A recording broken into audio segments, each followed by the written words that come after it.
True life is not fellowship. It's discipleship. It's not living. It's life. It's not religion. It's kingdom.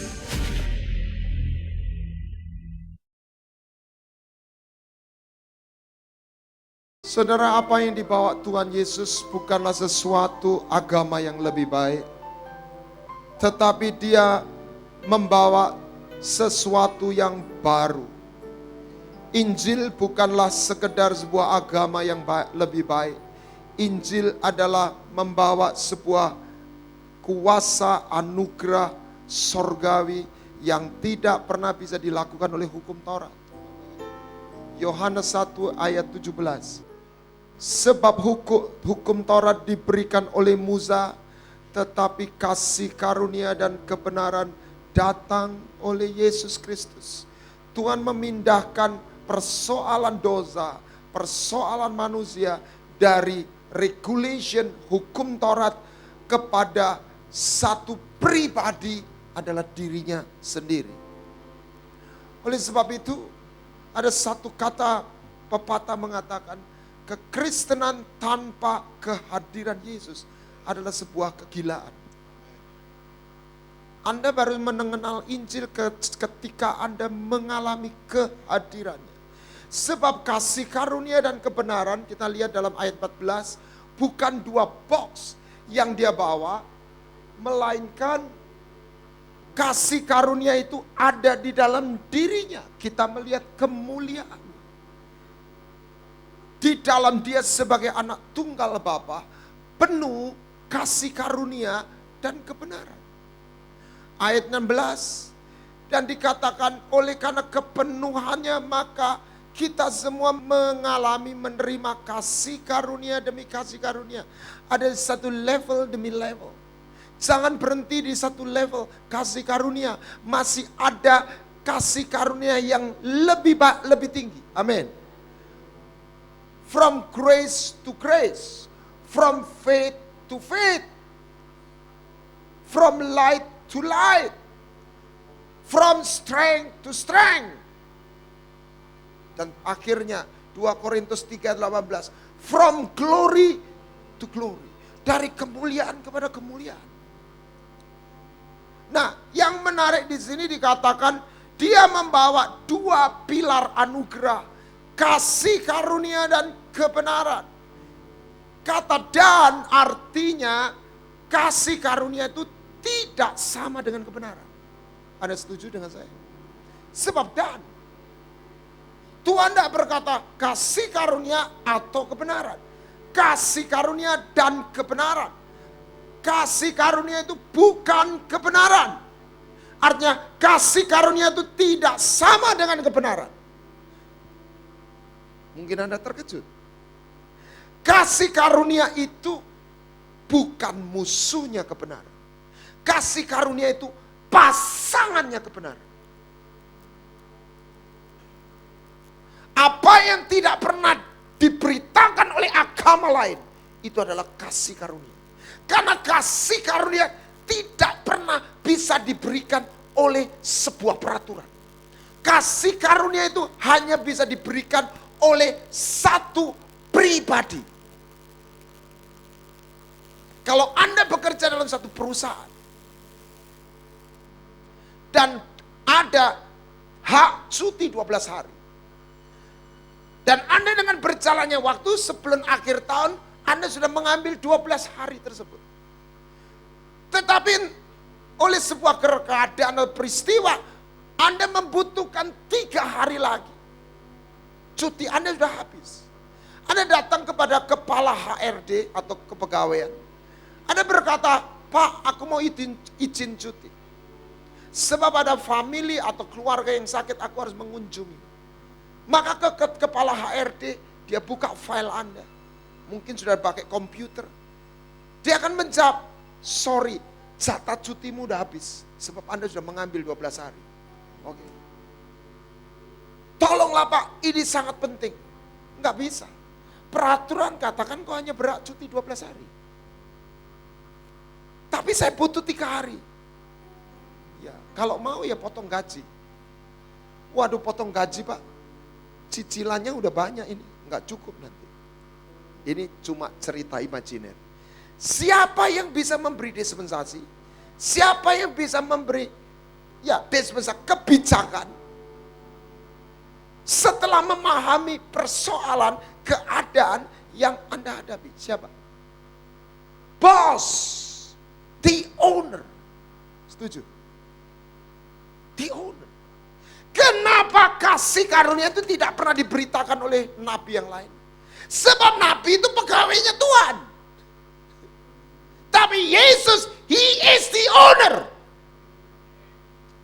Itulah sebabnya dia berkata, aku datang oleh karena kepenuhannya.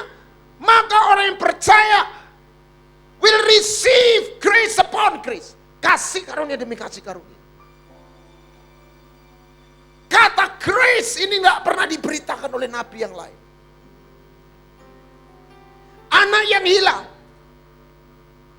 Siapa yang hilang? Yang bungsu atau yang sulung? Bungsu, bukan. Yang hilang dua-duanya. Anak yang bungsu terhilang karena dia keluar atau melanggar kebenaran. Ya. Tapi anak yang sulung, catat baik-baik. Dia berkata, aku melayani Bapa. Aku gak pernah melanggar perintah Bapa. Tetapi kenapa dia tidak mengalami kebaikan Bapa? Catat baik-baik. Bukan bapaknya tidak pernah memberi, tidak mau memberi anak kambing. Bapaknya menjawab, engkau kan bersamaku nak. Punyaku itu punyamu. Jadi yang membuat kenapa anak sulung itu tidak mengalami kebaikan Bapa? Karena dia tidak pernah memahami kasih karunia. Dia gak pernah punya hati seorang anak. What is grace? Grace itu lahir dari sebuah perjanjian. Hubungan suami istri itu perjanjian. Hubungan ayah atau ibu kepada anak itu hubungan perjanjian. Apa akibatnya? Anak Anda tidak harus berjasa untuk menerima sesuatu dari Anda. Amin. That's grace. Kalau pegawai, Anda harus bekerja untuk menerima gaji. Betul? Tapi anak, dia menerima sesuatu bukan karena dia berjasa. Lalu kenapa? Karena dia anak. Nah, Tuhan memberi perumpamaan seorang bos kebun anggur, ya, yang mencari butuh pekerja. Dan dia sudah punya pekerja yang mulai bekerja jam 8. Lalu dia melihat satu kekurangan tenaga kerja, dia jalan dan mencari orang yang nganggur, orang yang gak punya kerjaan. Catat baik-baik. Engkau mau kerja sama saya? Satu hari upah minimum berapa? Katakan 50.000. Bos berkata, oke, you mau kerja sama saya? Satu hari aku bayar 100.000. Siap bos. Orang gak punya kerja, upahnya 100.000, berarti di atas upah minimum. Siap, jam 9 sampai jam 6. Jam 12 siang dia temui lagi seorang yang lain.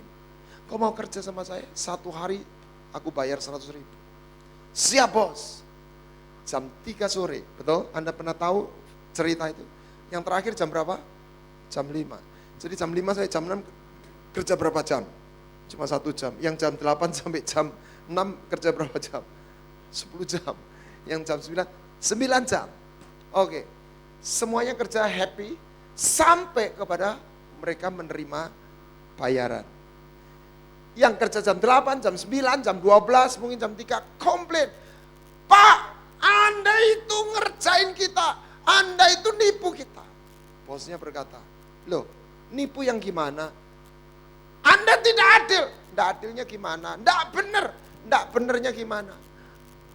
Masa saya cuma kasih 100.000 aja? Loh kenapa? Emangnya 100.000 itu bayaran kurang? Lebih dari cukup, betul? Hakmu. Salahnya di mana? Dan kita sudah sepakat. Salahnya di mana? Salah saya apa? Tidak bisa jawab. Akhirnya dia cuma ngomong, ya tapi kenapa yang 1 jam kok kamu kasih 100.000? Betul ya? Jawabnya bosnya apa? Urusan aku mau ngasih 100.000, kok 100.000, 1 juta, itu kan duitku. Aku kan gak ngambil duitmu. Amin. Itu bukan peraturan, itu bukan hukum accounting, itu satu pribadi. Gua suka sama dia. Emangnya aku merugikan kamu? Aku suka sama dia, itu urusanku. Amin. That's grace. Pastikan Anda disukai Tuhan. Grace, kasih karunia, banyak tidak dipahami oleh oleh orang. Orang hanya bicara kebenaran penuh huruf. Nah, selalu kasih karunia itu di depan. Bukan kebenaran dan kasih karunia.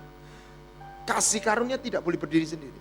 Selalu harus dipasangkan dengan kebenaran. Kasih karunia itu tidak bayar, gratis. Kebenaran itu bayar. Segala sesuatu selalu dimulai dari kasih karunia dan harus diikuti dengan kebenaran. Contoh, kita ini sehat waktu SMP dan SMA, mungkin waktu kuliah. Sehat itu kasih karunia. Enggak ada anak SMP SMA makan gulai kambing, disambung makan durian kena stroke, enggak ada. Betul ya? Betul. Sehat itu kasih karunia. Tapi kalau Anda sudah umur 40-50, Anda bisa sehat. Tapi Anda harus menjalankan kebenaran. Makannya nggak boleh sembarangan. Setuju? Ibu-ibu jangan tersinggung. Langsing waktu SMP SMA itu kasih karunia. Anda nggak perlu diet, langsing sendiri. Amin. Amin. Aminnya kok ragu-ragu begitu. Waktu Anda sudah punya anak 3, 2, dan sudah umur 40-50, Anda bisa langsing. Bisa. Tapi Anda harus menjalani kebenaran. Setuju? Siapa yang ibu-ibu yang sudah menikah? Angkat tangan. Oke. Gimana Anda menikah? Pertama kan pacaran. Gimana ada pacaran? Anda kan diajak date. Ya. Waktu date pertama, kencan pertama. Percayalah, Anda nggak perlu bawa dompet. Pasti ditraktir. That's grace. Anda itu kenapa sih kok ditraktir? Bukan karena Anda itu pernah berjasa sama pria itu yang jadi suamimu, ya. Bukan karena engkau pernah ngutangi dia. Bukan karena engkau pernah nolong dia. Lah kenapa Anda ditraktir? Karena dia jatuh cinta. That's it. Kenapa sih Tuhan itu kok mati buat kita? Kenapa sih dia berbuat ini dan itu? Apa kita berjasa? Enggak. Amin. One simple reason. Because he fall in love with us. Anda nggak tahu Tuhan itu jatuh cinta. 29 tahun yang lalu ketika pertama kali saya dijamah, saya bengkok, Tuhan kau tuh cinta tuh sama aku. I don't know. What kind of love? Bukan sekedar general love. It's a personal. It's personal love. Nah, setelah Anda ditraktir, ya, dapat grace, Anda akan ditanya, kamu mau jadian enggak sama saya? Betul lah? Artinya, engkau mau diajak jadian. Nah, kalau orang fansnya banyak, itu masih mikir-mikir. Kenapa? Kalau dia bilang, ya, itu artinya dia nggak bisa goncengan sama pria lain. Amin. Dia harus menguduskan dirinya. Halo? Apalagi kalau dia berkata, will you marry me? Bahasa Jawane, kue dipek. That is true. Itu kebenaran. Masalahnya banyak orang mau ditraktir sama Tuhan Yesus. Tapi dijak jadian, moh. Katakan kanan kirimu, udah jadian belum sama Tuhan? Ayo ngomong, udah jadian belum sama Tuhan? Semua orang pasti mau ditraktir sama Tuhan Yesus, betul nggak? Tapi setelah Anda ditraktir, dia tanya, engkau mau enggak jadian sama aku? Engkau mau enggak jadi milikku? Amin. Amin. Dan kalau engkau jadi miliknya, engkau enggak bisa lirik-lirik pria yang lain. Amin. Amin. Engkau enggak bisa lirik-lirik ilah yang lain. Grace should be first. Nah, kasih karunia itu harus yang pertama. Jangan kebenaran dulu. Ketika Yesus bertemu dengan Maria Magdalena, dia udah diseret, dia berdosa menurut hukum Taurat. Kebenaran hukum Taurat, bukan kebenaran di dalam roh hukum Taurat, tapi dia kebenaran dalam Kristus menggenapi hukum Taurat. Menurut hukum Musa, perempuan ini harus dirajam. Yesus tidak menentang, Yesus tidak berkata hukum itu terlalu kejam, hukum itu salah. Tetapi dia berkata siapa yang tidak pernah berdosa silakan lempar pertama kali. Dan dia nulis sesuatu yang saya yakin itu nama willnya ahli-ahli Taurat itu. Sehingga dia shock. Kalau enggak gitu enggak shock. Ya. Lalu perempuan ditanya setelah cuma berdua. Di mana orang yang mau menghukum kau? Tidak ada Tuhan. Aku pun tidak menghukummu. That is grace. Grace. Kasih karunia. Pulang. Jangan berbuat dosa lagi. Itu kebenaran. Anda tidak boleh memisahkan kasih karunia dan kebenaran. Tapi untuk Anda mengenal kebenaran, Anda harus mengalami kasih karunia lebih dulu. Ada tertulis, kasihlah Tuhan Allahmu dengan segenap hatimu, kekuatanmu, akal budimu, dan jiwamu. Betul? Itu perintah, itu kebenaran. Tapi Anda dan saya nggak bisa mengasihi Tuhan sebelum Anda mengalami ini. Bukan kita yang mengasihi Tuhan, tapi Tuhan yang mengasihi lebih dulu. Sebagian orang terjebak berusaha mengasihi Tuhan lebih dulu. Anda tidak bisa mengasihi dia sampai Anda mengalami, Anda dikasih. Apa yang harus kita lakukan? Jangan berusaha mencintai Tuhan. Yang Anda dan saya bisa lakukan, izinkan dia mengasihimu. Buka hatimu, izinkan dia memilikimu. Dari sana Anda diberi kekuatan, grace untuk mengasihi dia. Emangnya saya ini orang baik tiba-tiba melayani Tuhan? Emangnya kita ini terlalu baik, manusia hebat, kudus, tiba-tiba mengasihi Tuhan? No. Kok kita 12 rasul dia mengikut Tuhan bukan karena dia mengasihi Yesus awalnya. Mereka semua punya agenda. Yudas kepingin jadi menteri keuangan, betul ya? Petrus, Yohanes, Yakobus, ibunya minta jadi menteri luar negeri dan dalam negeri, betul ya? Betul. Petrus marah, ngaco lu, itu jatah gua. Tapi setelah Yesus mati, bangkit. Mereka melihat cintanya Tuhan. Mereka mau mati untuk Tuhannya. Amin. Awalnya enggak ada manusia mengasihi Tuhan tiba-tiba. Sebagian orang sok rohani mengasihi Tuhan tanpa dia mengalami dikasih Tuhan. Jadinya enggak rohani, rohana. Orang yang mengabdi Tuhan tanpa dia mengalami Tuhan di zaman Tuhan. Jadinya dia orang yang kejam. Mungkin bermoral, tapi dia cenderung menuding orang karena dia tidak pernah kenal grace. Karena grace itu tidak pernah diberikan oleh sebuah peraturan, person. Nah, kenapa Tuhan dalam doa Bapa kami menekankan ada satu poin yang diulang 2 kali, ampunilah orang yang bersalah kepadamu. Karena pengampunan itu adalah bentuk grace. Anda nggak tunggu orang itu minta ampun, minta maaf kepadamu. Anda mengampuni lebih dulu. That grace. Makanya bahasa Inggrisnya forgive. Before he do something, you give. Kenapa Tuhan setelah doa itu ditutup, diselesaikan, Tuhan berkata, siapa yang tidak mengampuni dosa orang lain, dosanya nggak diampuni. Siapa yang mengampuni dosa orang lain, dosanya diampuni. Seolah-olah Tuhan itu mau mengulang 2 kali. Karena untuk masuk kerajaan surga, itu by grace. Amin. Bukan Anda diberi kebenaran melalui grace, kasih karunia.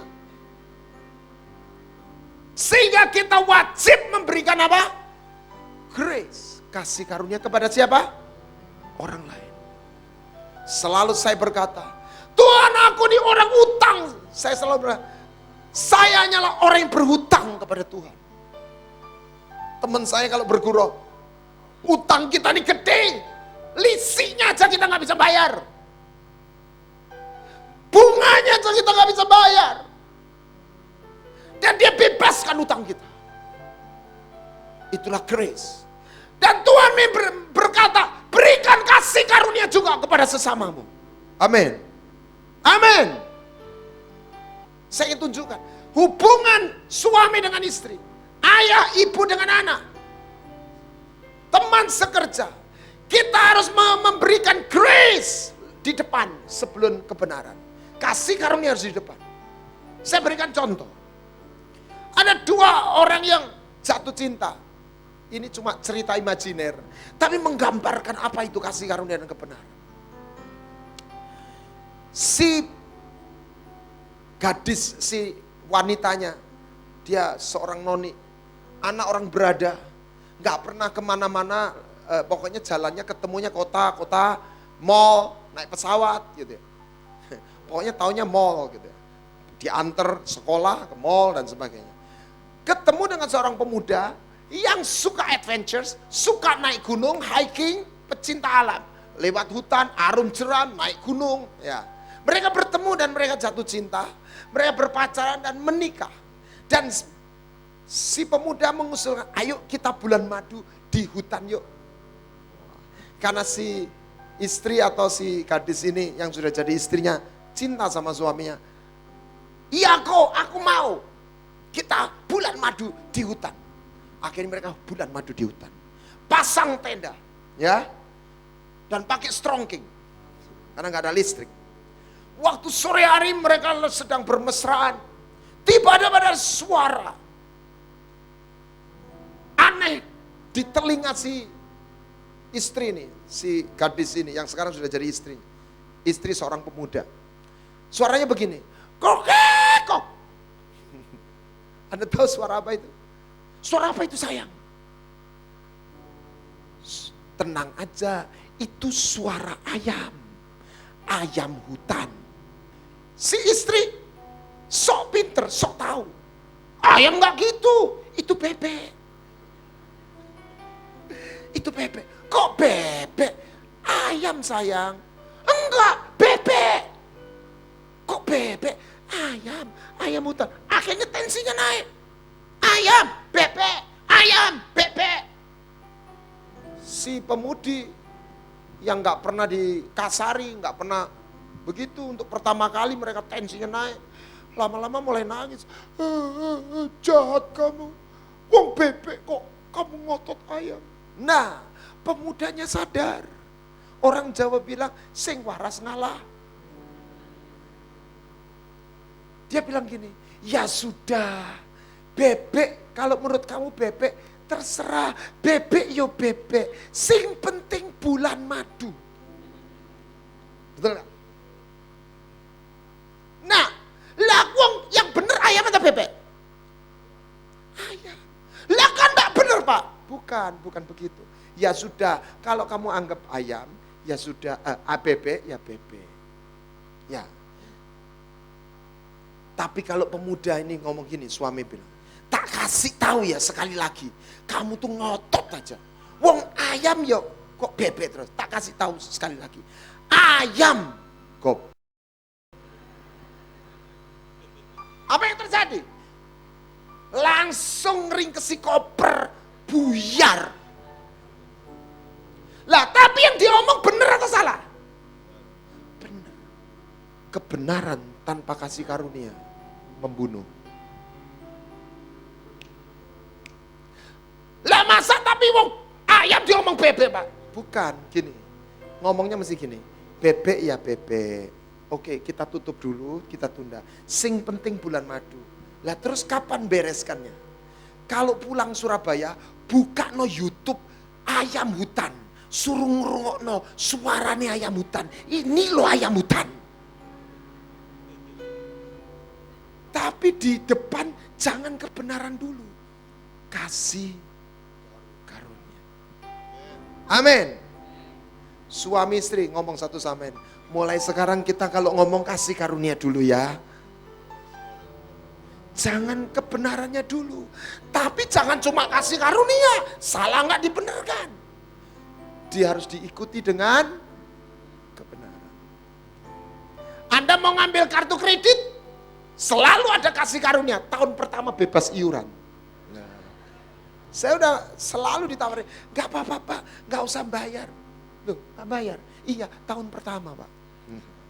Grace. Anda harus kenal grace. Musa, Keluaran 33 ayat 13. Waktu dia ketemu Tuhan, dia minta apa? Kasih karunia. Dia nggak minta yang lain, minta grace. Keluaran 33. Maka sekarang jika aku kiranya mendapat apa? Kasih karunia. Waktu Yakub bergulat dengan malaikat, apa yang dia minta? Blessing, kasih karunia. Apa yang Anda dan saya bisa mintakan untuk anak Anda? Grace. Kasih karunia. Haleluya. Kasih karunia. Kenapa Salomo dicintai Tuhan? Karena ayahnya berdoa. Karena ayahnya tobat. Kenapa Musa dikatakan dia elok di mata Tuhan? Bahasa Inggris well pleasing.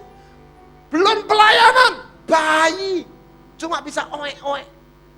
But God love him. Grace. Dan melalui Yesus Anda mendapat grace. Terus dia minta kasih karunia, tetapi setelah itu beritahukan apa? Jalanmu. Kebenaran adalah jalan. Jadi Musa minta kasih karunia. Setelah itu kebenaran. Ayat 18. Ketika orang berjalan dalam hidup dalam kasih karunia dan berjalan dalam kebenaran, maka dia akan mengalami apa? Melihat apa? Kemuliaan. Nah, kasih karunia itu tidak sama dengan kebenaran. Kasih karunia itu membuat ayat 16. Dari mana gerangan diketahui bahwa aku mendapat kasih karunia, aku dan umatmu ini, kecuali engkau berkenan berjalan hadir bersama kami, sehingga kami berbeda dengan orang lain. Apa tandanya orang itu mendapat kasih karunia? He walk with God. Dia bukan beragama, sekedar beragama. They walk with God. No, berjalan bersama Tuhan. Anda melalui Yesus, seharusnya kita mendapat kasih karunia. Artinya Anda bukan cuma percaya Tuhan, Tuhan itu hadir berjalan bersama. Artinya apa? Tuhan menyertaimu. God be with you. Ketika Anda mengalami Tuhan beserta, itu bukan sekedar sebuah doktrin, itu real. Kejadian 39 ayat 3. Ketika Yusuf di Mesir, dia nggak punya KTP, dia nggak punya modal, dia nggak punya posisi, dia nggak punya kedudukan, dia hanya seorang budak. Tetapi Alkitab mengatakan dia punya sesuatu. Bahwa Yusuf disertai Tuhan. Ayat 2. Tetapi Tuhan menyertai Yusuf. Betul? Dan membuat dia berhasil. Ayat 3. Yang menarik. Setelah dilihat tuannya. Tuannya itu siapa? Potifar. Potifar orang beriman enggak? Jadi kalau ngelihat pakai iman atau pakai mata? Artinya apa? Penyertaan Tuhan kepada Yusuf itu abstrak atau real? Real. Dengarkan baik-baik. When you are blessed, people can see. Ketika engkau diberkati, orang bisa melihat. Saya berkata sama gembala Anda, Pak, tabutnya ada di sini. Your church will grow. Bukan karena gedungnya, bukan karena apa. Jaga, pelihara, artinya hormati hadirat Tuhan. Potifar bukan orang beriman, setuju? Tapi dia bisa melihat. God be with you. No. Dia nggak bisa bilang God be with you karena dia nggak kenal Tuhan, betul? Oke. Lah terus ngomong apa? Saya seumpama kalau Potifar itu orang Chinese, totok. Dan tinggal di Indonesia. Dia punya pegawai namanya Yusuf. Dia itu ngomong gini. Hanya, we lihat lu banyak hoki ya. Lu jaga toko we, biar toko we ikut laris. Sebab gue lihat lu tuh hokinya banyak. Apa yang kamu pegang jadi cuan tuh. Amin. Jadi buat orang Chinese, kata kasih karunia itu ada padanannya. Apa? Hoki. Simple. Hoki. Keberuntungan. Saya tidak katakan hoki lengkap kasih karunia. Tapi salah satu simpelnya, God be with you. Kebajikan dan kemurahan mengikutimu. Dan kasih karunia itu menimbulkan iri hati. Because it's not fair. Lihat, pekerja yang 9 jam, 6 jam. It's not fair, my Lord. Terasa tidak adil. Wong sana kerja 1 jam, kok dikasih sama.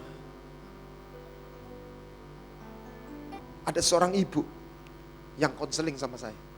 Pak, saya di persekutuan doa ada orang yang terus mencerca, nyindir, musuhi saya. Padahal saya itu tidak ada urusan sama dia. Apa sih Pak?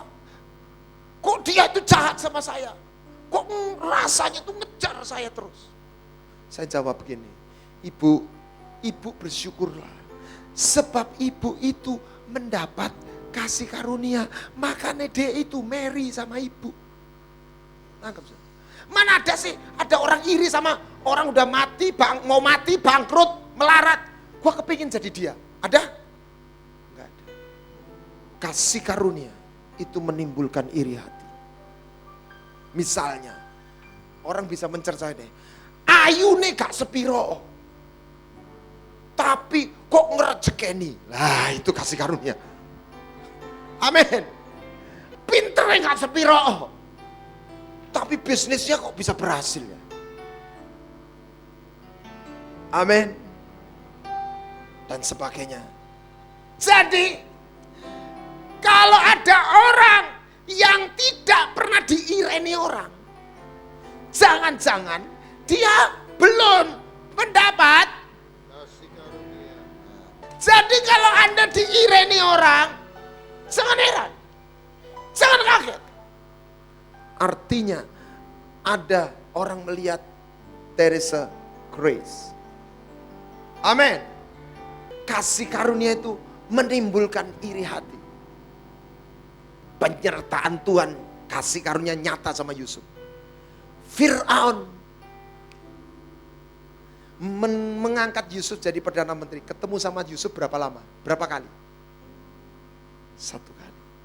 Dia bisa melihat, you are the man. I can see something between you. Something within you. A wisdom. Pegang perusahaanku. Aku mundur jadi preskom. Jadi presdir. Dan Fir'aun tidak salah pilih. Amin. Kalau Anda nggak punya modal. Tapi kalau seorang konglomerat mempercayakan, dia percaya sama Anda bisa kekurangan enggak? Catat baik-baik. Tapi bagaimana seorang kaya raya bisa percaya sama Yusuf? Dia melihat sesuatu di dalam Yusuf. Jadi apa yang Anda minta kepada Tuhan? Grace. Grace. Esther kenapa dipilih sama raja? Paling cantik? Tidak pernah tertulis Esther paling cantik. Tapi Esther menimbulkan kasih sayang. Grace. Jadi kalau mengalami hadirat Tuhan, ketemu Tuhan, apa yang kau minta? Apa yang kita minta pertama? Grace. Grace. Nah, kita lihat coba 1 Samuel 18 ayat 10 dan 11. Saudara, Daud sama Saul, waktu itu Daud masih sinyo, tukang gembala kambing, mengalahkan Goliat. Ya. Jadi komandan kompi. Gitu. Kayak mana Daud sama Saul? Kayak Saul. Posisinya tinggi mana Daud sama Saul? Tapi Saul iri sama Daud. Catat baik-baik. Orang itu tidak bisa iri sama seseorang yang lain untuk sesuatu yang dia punya dia tidak punya. Nah, yang dia punya orang itu nggak punya. Misalnya gini, orang kaya dia tidak bisa iri sama orang yang biasa soal uang, dia nggak bisa iri. Tapi dia bisa iri sama orang biasa. Kalau dia misalnya nggak seberapa cantik, orang yang biasa itu lebih cantik. Kok kamu lebih cantik dari saya? Nangkep saudara? Pernah dengar cerita Putri Salju? Putri Salju yang jahati kan ibu tirinya, gitu. Dia punya cermin ajaib. Cermin siapa yang paling cantik di negeri ini? Cerminnya jawab apa? Nggak pernah baca cerita itu. Putri Ngkola, tapi Putri Salju bertumbuh jadi remaja, dewasa. Cermin siapa yang paling cantik? Kamu memang cantik, permaisuri. Tapi Putri Salju lebih, wah, dia nggak mau. Kenapa Saul iri sama Daud? Dia raja, uangnya lebih banyak, posisinya lebih tinggi. Kenapa dia iri? Waktu pulang dengar fansnya banyak. Saul beribu-ribu, Daud. Saul bisa melihat ada sesuatu yang Daud punya, dia nggak punya. Lalu Daud dipindahkan, dinonjobkan, disuruh jadi tukang ngamen, main kecapi. 1 Samuel 18 ayat 10. Nah, zaman itu belum ada sound system. Daud main kecapi. Jadi Daud main kecapi, kira-kira jaraknya sama Saul dekat atau jauh? Dekat. Karena sound system tidak ada. Betul? Dia harus dekat. Betul? Nah, Saul ada tombak. Dia kumat gilanya, roh jahat menguasai, ayat 11. Maka dia melemparkan tombak itu. Jaraknya dekat atau jauh? Dekat. Saul itu orang yang biasa pegang tombak atau orang yang nggak pernah pegang? Dia bukan cuma orang biasa. Dia ratusan jam, dia ahli perang, dia jagonya nombak. Kalau di depan Anda ada penembak jitu, jarak sekian, bisa luput nggak? Dan Saul, misalnya ini Daud, dia jenderal, bukan orang biasa. Kalau Anda yang nombak mungkin bisa luput. Saul, luput. Saul pikir mungkin aku masih ngelindur baru tidur. Dia ambil tombak yang kedua karena mengelak dua, ditombak lagi. Kena atau luput. Saul langsung begini. Terus Saul menjadi apa? Kenapa? Karena dia tahu persis, aku nggak mungkin luput jarak sekian. Kalau aku tombak 2 kali masih luput, aku tahu Tuhan beserta. Amin. When you are blessed, when God be with you, people can see. Bukan abstrak. It's real. It's real. Seorang bos besar bisa gemeter. Aku bisa melihat sesuatu dalam diri Sinyo itu. Tak tombak 2 kali. Kalau hari ini tak santet tidak bisa. Tak kerjain tidak bisa. Tak buat bangkrut bisnisnya tidak bisa. I can see God be with you. Saudara, mintalah ini. Jangan kepingin jadi Perdana Menteri, karena belum tentu Anda punya jatah Perdana Menteri, betul? Tetapi mintalah yang ada di dalam Yusuf. Mintalah apa yang di dalam Daud. Amin. Kasih karunia, penyertaan Tuhan. Haleluya. Haleluya. Saya nggak akan perpanjang. Berikutnya Anda harus mau menjadi milik kebenaran. Ketika Anda mendapat kasih karunia. Kebenaran itu bayar. Ada harganya. Belilah kebenaran. Jangan menjualnya. You have to pay. Cinta waktu pacaran itu grace. Datang turun dari langit. Gak usah mbok usahakan. Rasanya cinta. Tapi setelah menikah sekian tahun, Anda jangan mencintai pasanganmu hanya nunggu perasaan jatuh dari langit. Bisa-bisa nggak pernah datang-datang. Anda harus melakukan. Engkau mengasihi pasanganmu. Amin. Itu kebenaran. Anda lihat 2 ini kita harus hidup di sana. Kalau Anda mau berjalan keduanya, hidup dalam kedua pilar ini, Anda akan dibawa kepada kemuliaan. Siapa mau? Jadi apa yang Anda minta pertama kali? Kasih karunia. Mintalah untuk anakmu. Mintalah untuk anakmu. Mintalah untuk dirimu. Berikan aku kasih karunia. Jangan minta kekayaanmu. Jangan mintalah kasih karunia. Blessing itu bukan uang. Blessing adalah kuasa dan kehadiran Tuhan yang membuat orang tidak kekurangan uang. Bahkan berlimpah. That's his blessing. Jadi mintalah kehadiran Tuhan. Padang gurun menjadi mata air. Ketika engkau bersama dia,